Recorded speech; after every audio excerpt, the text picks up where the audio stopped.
अस्सलामु अलैकुम वरहमतुल्लाहि वबरकातुहू। बिस्मिल्लाह वस्सलातु वस्सलामु अला रसूलिल्लाह अम्मा बाद।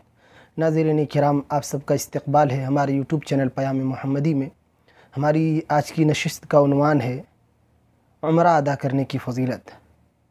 नाज़रीन किराम, इस्लाम के बुनियादी रुकनों में से एक अहम रुकन है हज की अदायगी करना उस शख्स के लिए जिसे अल्लाह रब्बुल आलमीन मालो दौलत से नवाजे और सेहत व तंदुरुस्ती भी अता करे, वो खाना काबा तक पहुँच सकते हों, तो उसके लिए इस्तिताअत के साथ फ़र्ज़ है कि वो एक मरतबा ज़िंदगी में कम अज़ कम हज करे।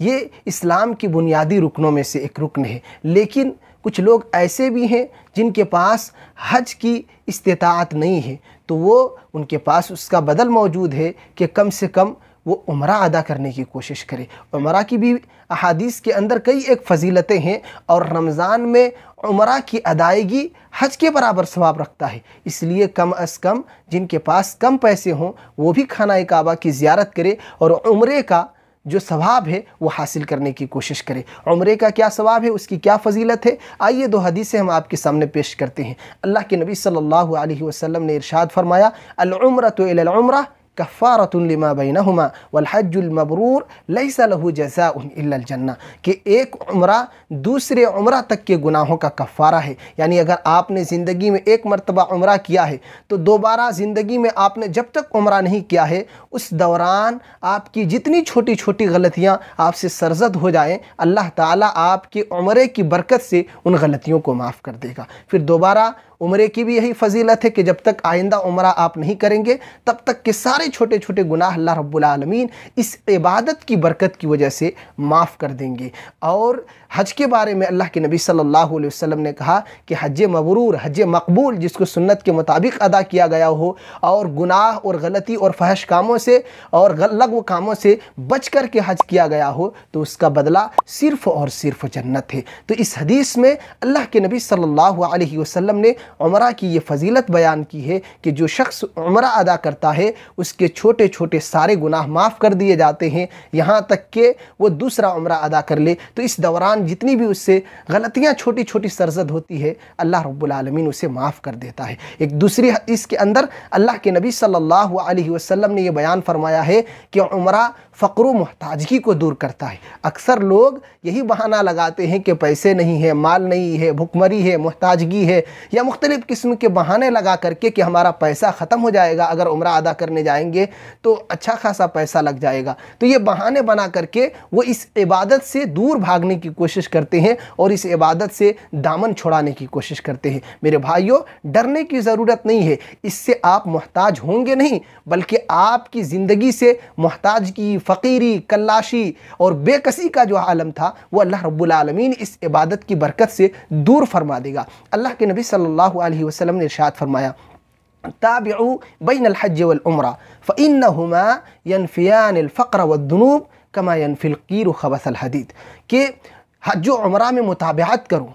इसके दो माने अहले इल्म ने बयान किया है। मफ़हूम मुझे सिर्फ ये बताना है कि इसका खुसूसियत के साथ एहतमाम करो। जो अहले इल्म ने ज़िक्र किया है कि हज और उम्रा की अदायगी का एहतमाम करो, कोताही ना करो, सुस्ती ना करो, टाल मटोल ना करो। जब भी मौके मिले, जब भी अल्लाह रब्बुल आलमीन तौफ़ीक बख्शे, जब भी आपके पास इस्तिताअत हो, तो हज व उम्रा का ये अमल और ये इबादत आप ज़रूर अंजाम दें। इसका फ़ायदा क्या है?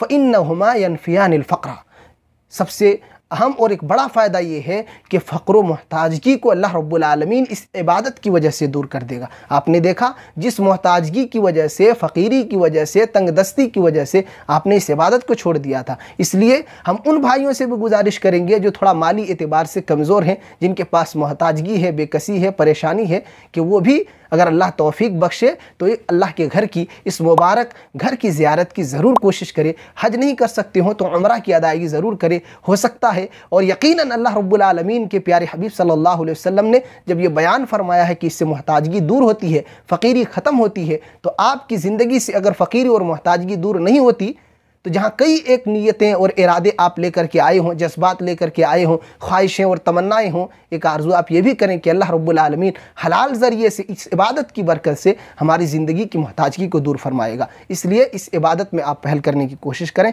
दूसरी फ़जीलत इसमें यह बयान की गई है, यनफ़ियानिल फ़क़्र वज़्ज़ुनूब, अल्लाह रब्बुल आलमीन गुनाहों को भी मिटा देता है। और फिर एक मिसाल के ज़रिए अल्लाह के नबी सल्लल्लाहु अलैहि वसल्लम ने बात को वाज़ेह की है कि जिस तरीके से लोहे को भट्टी में तपा करके उसके ज़ंग को दूर किया जाता है और उसको खालिस बनाया जाता है, सोने और चांदी के ज़ंग को दूर किया जाता है भट्टी में तपा करके, ऐसे ही अल्लाह रब्बुल आलमीन अपने ऐसे बंदे को जिनकी ज़िंदगी में गुनाहों का ज़ंग लग चुका हो, जिनकी ज़िंदगी में ख़ताएँ हो और जो ख़ताओं से लथपथ हो, अल्लाह रब्बुल आलमीन इन इबादतों की बरकत से उनकी ज़िंदगी को इन सारी गंदगियों से, इन सारी गलाज़तों से और इन सारी ख़राबियों से और सारे गुनाहों से पाक व साफ़ बनाना चाहता है। इसलिए मेरे भाइयों, हम और आप हज उम्रा की अदायगी का अहतमाम करें, जिसे अल्लाह तौफीक दे, और जिसके पास इस्तिताअत हो हज करें। अगर हज नहीं कर सकते हो तो कम अज़ कम उम्रा की अदायगी का अहतमाम ज़रूर करें, टाल मटोल ना करें। बहुत से लोग बहाना बनाते हैं, लेकिन बहाना ना बनाएं। बड़ी अच्छी इबादत है,